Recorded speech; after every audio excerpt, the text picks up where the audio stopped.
Hello, everybody. Welcome to the latest edition of the Royal Blue Podcast. My name is Joe Thomas. I'm the Echo's Everton FC correspondent, and alongside me, we've got my colleague, Connor O'Neill, and I'm trying to work out what epitaph we came up with for you, Gav, last week, and I can't quite remember. So, preeminent statistician, Gav Buckland. Yeah, it was Cillian Murphy, Brad Pitt, lookalike, Gavin Buckland, I believe.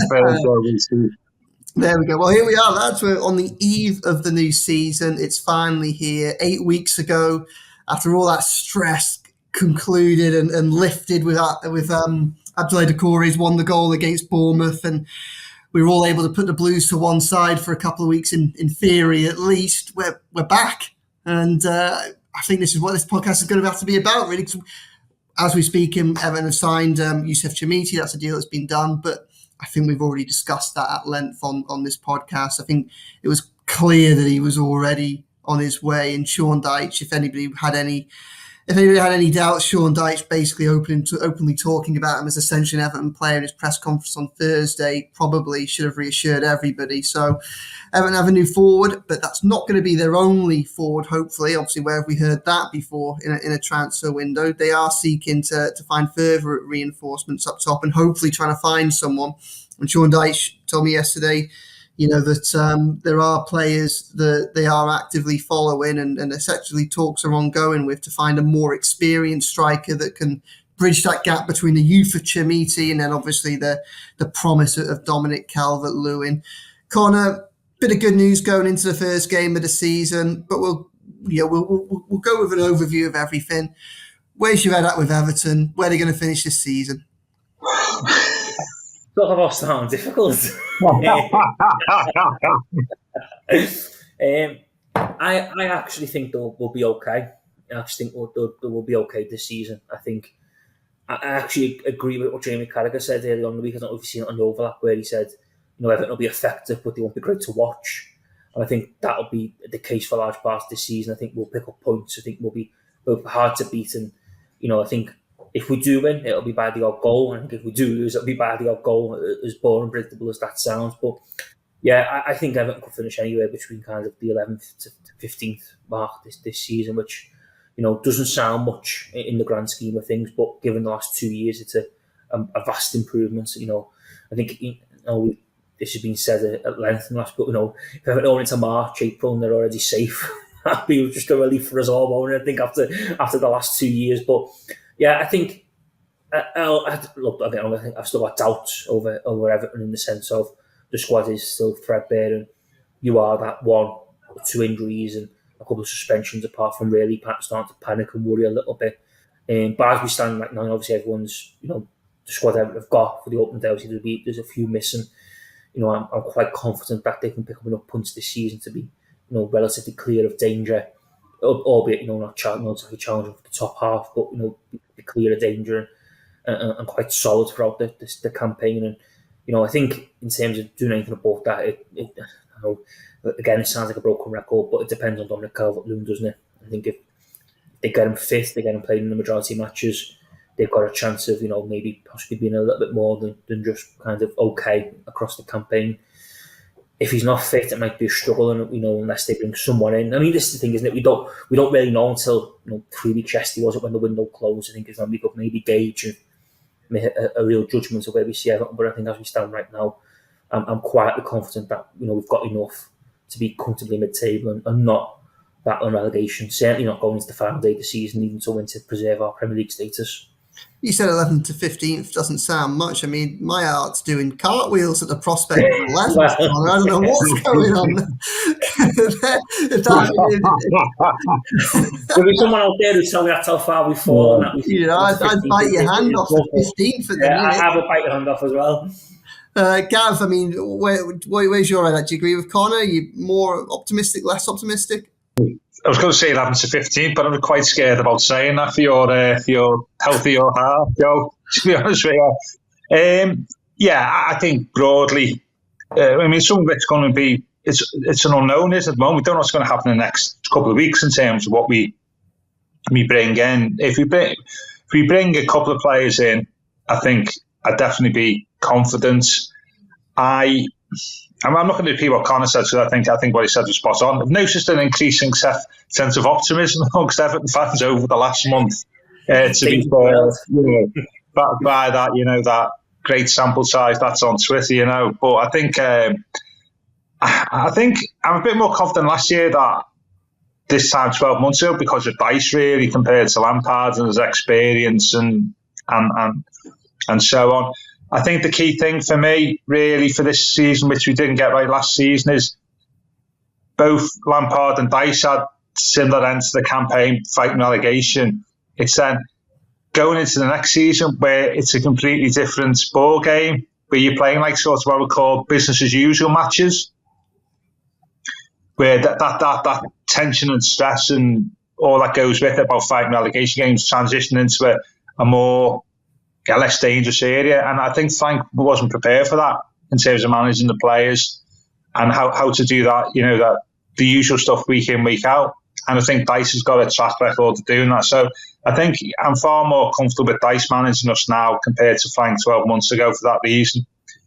And also as well, and this is the general consensus, is it's a poorer bottom half of the table this season than last, isn't it? So, like Connor says, I think 11th may be more slightly optimistic, but you don't know, do you? With a couple of signings, I'd say I'd buy your hand off to something like 15, 12, 14, 13 to think it'd be decent. I think, and some of it will depend on what other clubs do, don't they, really? And that it's not just about us, as we know from the last 2 seasons. You look at other people's results all the time, but I think lower mid-table will be a decent result for us. I think also as well, I always say this, where you can signs of improvement that you can build on for the following campaign. So some of our younger players push on, and we know they can push on further in the following season. So yeah, 13th to 15th for me. Yeah, I largely agree with that as well. And I agree with your sentiment about being a strong decision because Dyche is there. I think Everton, kind of writing this for a piece for tomorrow morning, essentially be my royal blue column. But, I think Everton are a stronger position this time than this season compared to they were this time last summer, simply because I think there's no naivety around the place. I think Sean Dyche will have them on a war footing from the minute that whistle goes against Fulham. And they'll know that they're in a battle and they'll know that every point is to try and get to that 35, 36, 40 point mark, and then everything from there is a bonus, and they'll do everything they can to get to there and then look to build from that point, providing they get there in the first place. And I think that lack of kind of naivety and optimism, which I think probably most people had back in the last season, I certainly had it. I thought that, the side that Lampard had that narrowly avoided relegation, I thought was a better side than it had fared that season. It just had a lot of bad luck with injuries, bad decisions, and it got itself into a negative spiral of momentum. And if you took that group of players out of that context, gave them a 6-week break to refresh mentally and physically, they've naturally come back, 7 or 8 points better off than they had been the season before. Obviously, we now know that wasn't the case. Of course it wasn't. But I don't think there'll be any kind of sense of that sense of, as I say, naivety or ignorance to a relegation battle that might lie ahead going into this season. And I think Everton will be stronger for it because, I do think Sheffield United will struggle. I do think Luton will struggle. And I also think there are probably a couple of sides that finished in mid-table last season that don't yet realise that they're going into a relegation battle this season. And obviously, if they start from a point of aiming for higher up and they end up in trouble, and they're at a disadvantage as a result of that. There is a couple of clubs that look quite messy at the moment, and whilst Everton clearly have their own issues, on and off the pitch, it's quite reassuring to see other clubs, also have their own difficulties, which you think will taint their efforts this season. Wolves in particular at the moment. I mean, Julian Lopetegui going this close to the start of the season, and what their owners are saying about profit and sustainability and what they can do in this transfer market is quite interesting. But for all the moves that Everton didn't make last January when they needed a striker, And I think we all agreed this at the time, and even more so now. I mean, things like that £50 million committal to pay for the striker Cunha, who only got 2 goals for him. Well, those are the type of deals that took Everton into the mess that they're now trying to get out of. And Wolves are in that situation now. Connor, obviously, we're well aware of the fact that the transfer window remains open, and we anticipate seeing players come in and out of Everton after this Chimiti deal in the next few weeks. What do you think? What do you think is essential for Everton to do? What's the bare minimum that Kevin Farwell and Sean Dyche need to do between now and the end of that transfer window to give them a proper chance of not necessarily just surviving this season, but like Gav said, and he echoes, whether or not he listened to Sean Dyche's press conference yesterday, but I think he echoes the words of Sean Dyche, where there's a sense of, I think they want to use the season as a building block, so not just survive, but survive with a little bit of safety and a little bit of an opportunity to build, to create something that they can build on for the longer term. What needs to happen for that to be a possibility over the coming weeks? He's bringing another forward in, arguably a winger, and if you're being, really greedy, another centre back, and also get rid of what you would describe as some of the deadwood that is knocking around. Obviously, like Gavin, Andre Gomez, Mason Holgate, Damari Gray. There's a few players there who have either been linked with moves away, or basically there's no future for them at the club. Which is quite clear given their lack of playing time during pre-season. So I think they need to. Them 4 things basically are essential. I think they can get another forward in, kind of a more established forward, a more Premier League experienced forward, a winger, arguably maybe a right winger, a centre back, and then, like I say, move some of the lesser squad players out of the equation, whether that be on loan or on a permanent basis, just to not just trim the squad, but trim the wage budget as well. Because it's probably still quite high given everyone's back and no one's really left this summer. So I think they're the 4 things that Kevin Farwell and Sean Dyche need to do to really put building blocks in place for this season, because you don't want to have a case, do you, where you end up with 5 or 6 players who remain at the club come the end of the window, who either knew that their future didn't like the club at the start of the summer but have not left, or wanted to leave and just they couldn't find somewhere else to go, because obviously that makes quite difficult in terms of where you go next with them players. So I think 3 incomings and try and get maybe rid of 3 or 4 outgoings and look to build that way, because like we've seen in Everton over the years, you can have as big a squad as you want, but they've got to be of some use, and there's a lot of players there who I don't think are much use to Sean Dyche, and that's been reflected in what we've seen so far this pre-season, because there has been a distinct lack of game time for a lot of the squad. So yeah, I think ideally 3 incomings, striker, winger, and a centre back, and then look to move 3 or 4, or maybe a couple more out on loan or on a permanent basis to trim the squad and shave on the wage budget. How about yourself, Gavin? I think Connor's articulated the positions we need to strengthen. I think what I'd be wanting to see him do is I'd be interested to see what his tactics are. This how he sets up this season. Whether he goes with the 4-5-1, that he used at the end of last season, or whether he does something else. One of the fascinating things is Tom Davies is gone, hasn't he? And we've not been in the market for another midfielder, have we? Not knowingly, no. Not that I'm aware of.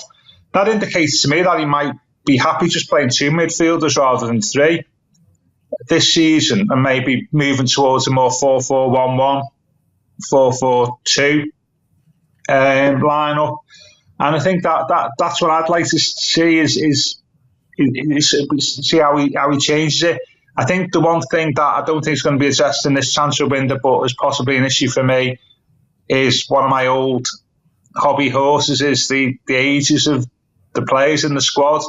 Is we've got a lot of young players, the sweet spot for a player for me is between the ages of 24 and 28.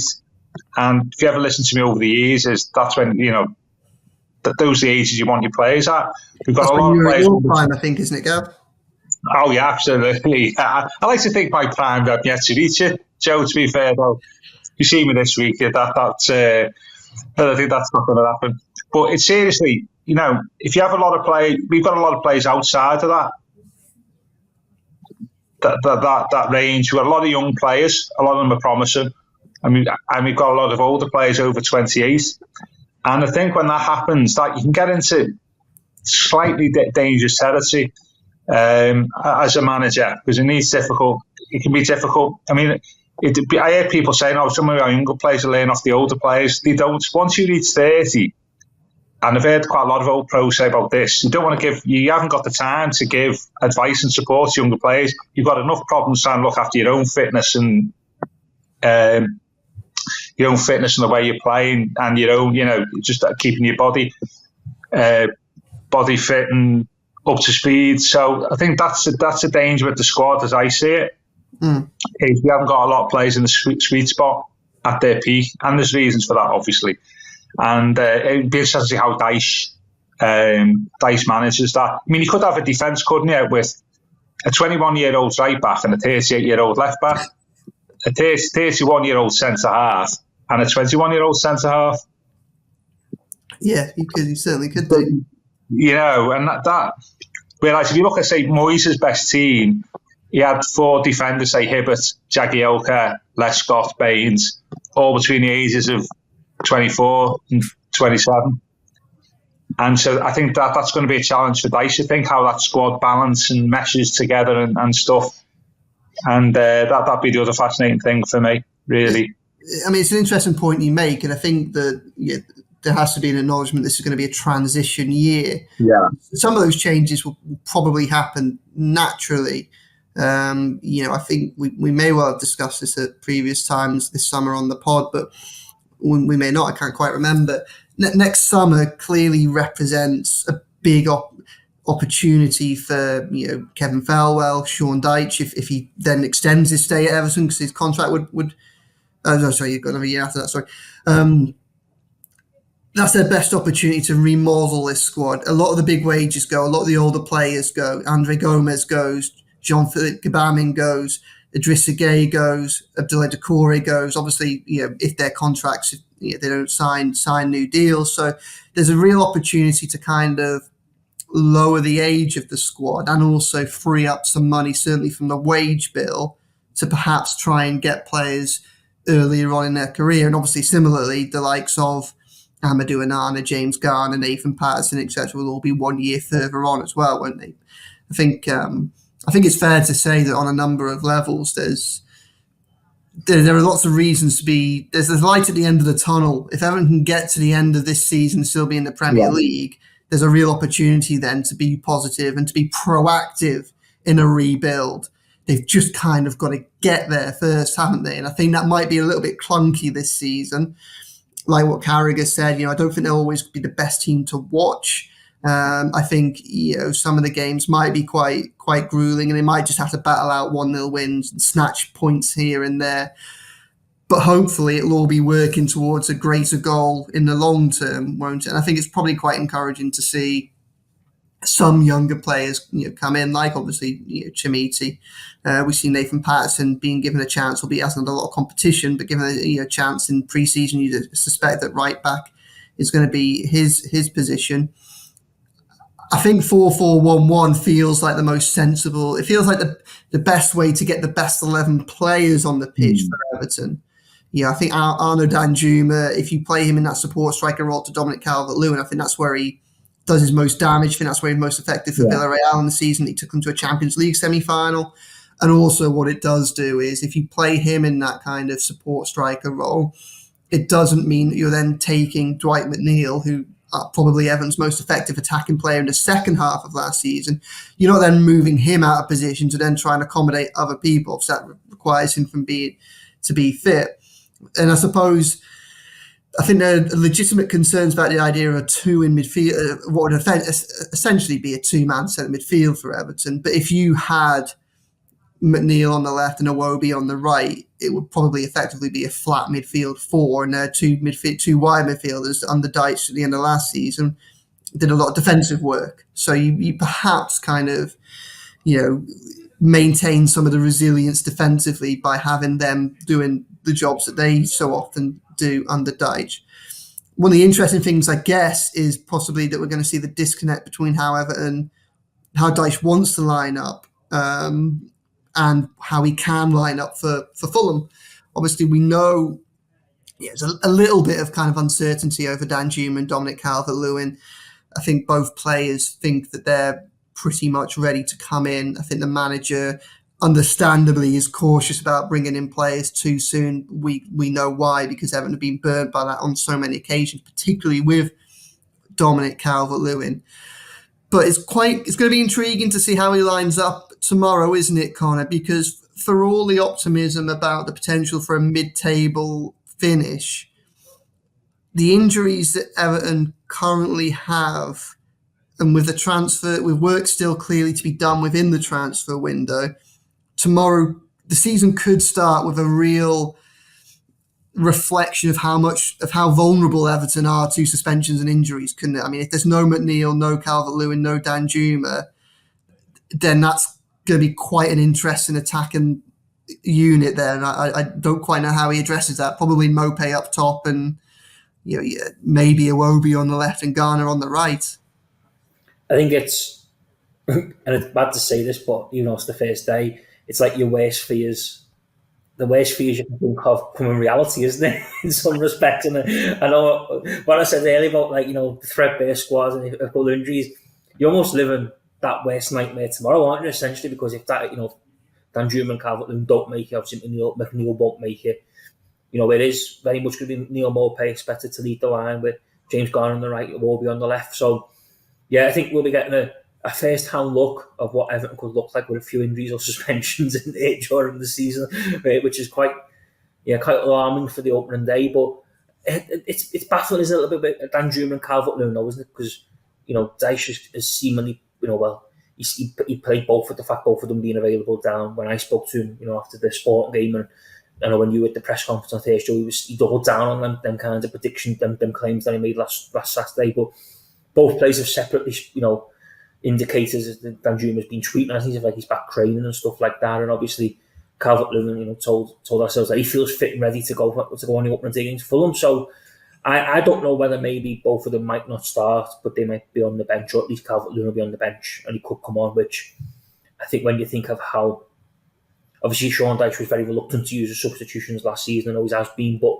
I think that'd be a boost for Everton, a small boost, but he'd boost that at least Calvert-Lewin's on the bench to be able to come on with half an hour to go if they're chasing the game, or it's 0-0, or just that bit of fresh impetus. So yeah, I think in terms of the start lineup, if Calvert-Lewin and Danjuma don't make it, which seems to be the case, the team essentially picks itself, doesn't it? Because when you think Demarai Gray's not kicked the ball this season for Everton pre-season, so you can't expect him to be anywhere near Sean Dyche. Just thinking, obviously there's major question marks around his future anyway. But yeah, I think if we're being honest, I think it's our worst fears coming true. But you just got to hope that this is a one-off for the start of the season, and from Villa onwards, we'll see Calvert-Lewin and Danjuma playing. We'll start them most weeks. Obviously, McNeil will be back sooner rather than later.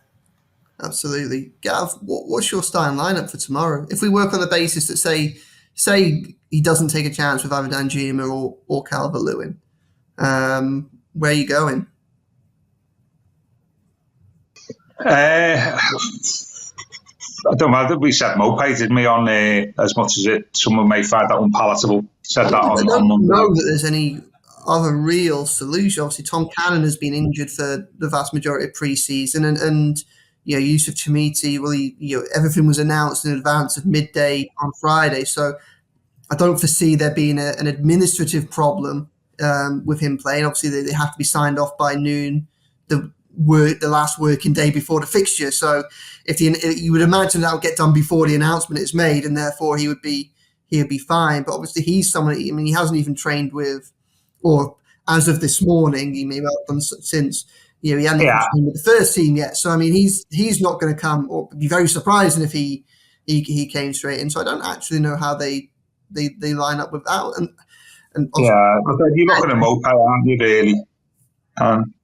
I think the fascinating one for me really tomorrow is centre half, isn't it? Really? Yeah. Okay. I think that's going to be quite an intriguing one in terms of Dyche is thinking. I think it would take. I mean, assuming Tarkowski is fit or available, will he go for Branthwaite straight away, or will he want to look at him a bit more? And then they end up probably playing maybe Keane and Mopai in the same team. Interesting reaction. Two keepers on the bench. But, yeah. So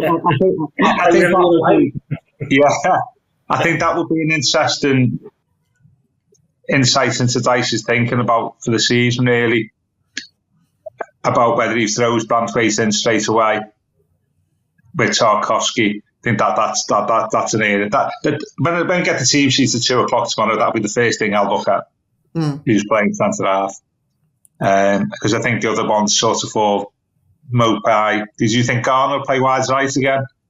I'm struggling to see how else they line up, but they could maybe pack the middle and go for a 4-5-1. Maybe Lewis Dobbin might get involved.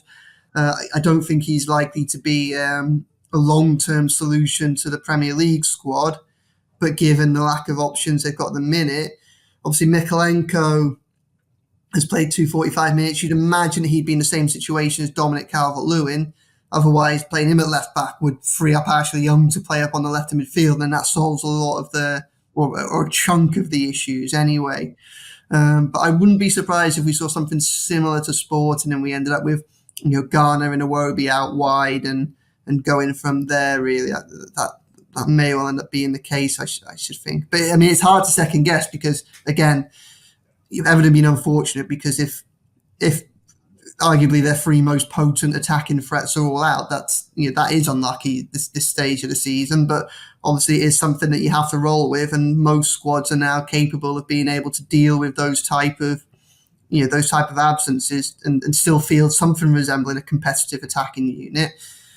I'm not sure Everton quite can, although obviously we know that there's time in the window left and moves underway to try and continue to strengthen that.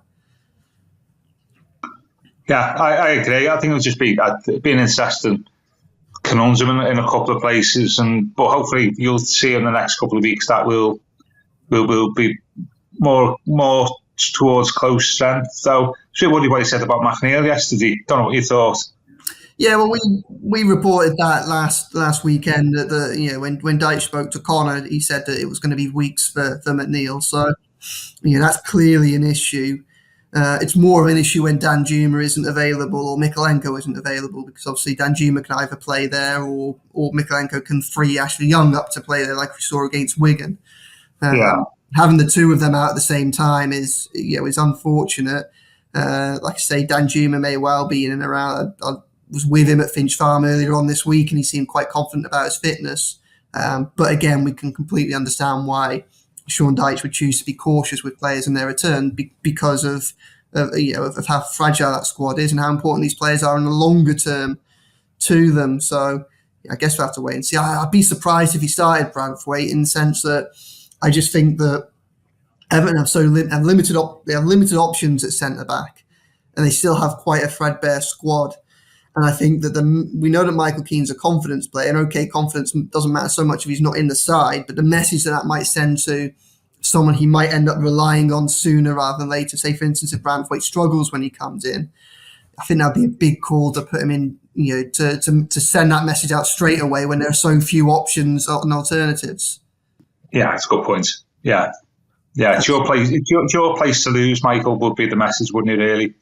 I think so, and then if he loses it, there's less of a complaint there, isn't there? I think, and that's it. If the young buck comes straight in, Michael Keane's sitting there thinking, well, that might be my Everton career done. Well, you'd forgive him for starting to think, well, I've got a fortnight now to try and move somewhere else if I'm in that position in the pecking order, and that's probably a bit of uncertainty that Everton don't need, because Michael Keane is a divisive character among the fan base in terms of whether he should be starting or not. But one thing Everton certainly can't be doing at the minute, bearing in mind the losses that they've already had in that position and the likely departure of Mason Holgate, they can't start losing centre-backs. And at the moment, you would think that squad harmony does have a particularly significant impact and importance at the beginning of the season, wouldn't you?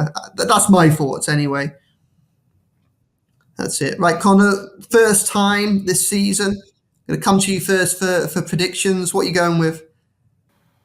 2-1 Everton. 2-1 Everton. Who's scoring for you? Neil Maupay. Decore. Maupay is going to right the wrongs of the Fulham home game last season. I think there's an element of, him making up for them misses in what could have proved vital to Everton's Premier League future. Not that solely, but certainly in that game when they got on top and he missed 2 glorious chances when it 1-1. So yeah, I think he'll atone for them misses last season. And I think Decore will pick up from where he left off at Goodison, obviously on the final day of last season when his goal sent everyone quite literally wild. Gav, what are you saying? I'm going for the same score as last time we faced Fulham on the opening day, 1-0. Alan Ball scored that day on his Everton debut, so it would follow that. But I've just got a funny feeling Calvert-Lewin will play tomorrow. Yeah, I got a funny feeling. I think this counter bluff and all this is going on, and I'm going to go with. It sounds like we almost don't. It's not that we don't necessarily believe what Sean Dyche is saying, but as I say, when he's got such a, I think we cover this on Monday, when he's got such a small squad as he has at the minute, there are so few options that he's got. Bluffing is one of the best opportunities he's got to cause a little bit of uncertainty with Fulham, isn't it? Yeah, I'm going to say DCL. Who don't even know who's going to play, so that makes that a great prediction to start off with. I'm going to go high risk at the start of the season. I'm going to go with that. Yeah, okay. Well, I'm sticking with you. I think 1-0. We have to start on a positive note. I think it might not be pretty to watch, but I also think Fulham have their own issues at the moment. And I think Everton, Goodison, crowd behind them, sun shining, Neil Maupay, proven Everton don't need to do any more work in the transfer market up top. There's the verdict, Rob. There's the verdict for tomorrow. Cementing his name in the annals. But also can say, Joe, I hope you look a bit warmer than what you did last Saturday. You looked as though you were reporting from the middle of December. It was cold outside. I don't know what happened there. It was freezing. It was cold and raining. Yeah, it was freezing. No, I think one of Danjuma or Calvert-Lewin starts. I agree. And I think that it might be a bit of a clunky game between two sides that are both in a bit of transition. And I think that, Everton will hopefully just about come out on top and it'll be 3 points. Now, I'll take the pressure then off going to Villa the following week and hopefully Everton will be able to just build from a positive start and start getting the players back up to proper fitness, those that have been out next week, hopefully. Well, I got a tough game on me the week later, so yeah, they're all tough, but Villa away. Villa away is going to be very, very tough, isn't it? So very, very tough. Right, everyone, for the last time of this pre-season, we have been the Royal Blue Podcast. Thank you very much for sticking through us through our rambles and our chats during the closed season. Everton being Everton have obviously provided us with plenty of things to talk about, but we understand at some points we've probably stretched it a little bit, and the amount of times we said Everton need a striker, I care not to count. But thanks very much for joining us all summer. Please stick with us throughout the season ahead. We'll be with you twice a week, every week. Thanks very much for joining. We hope you have a wonderful weekend and enjoy the game wherever you're following it from. Thank you very much for joining us.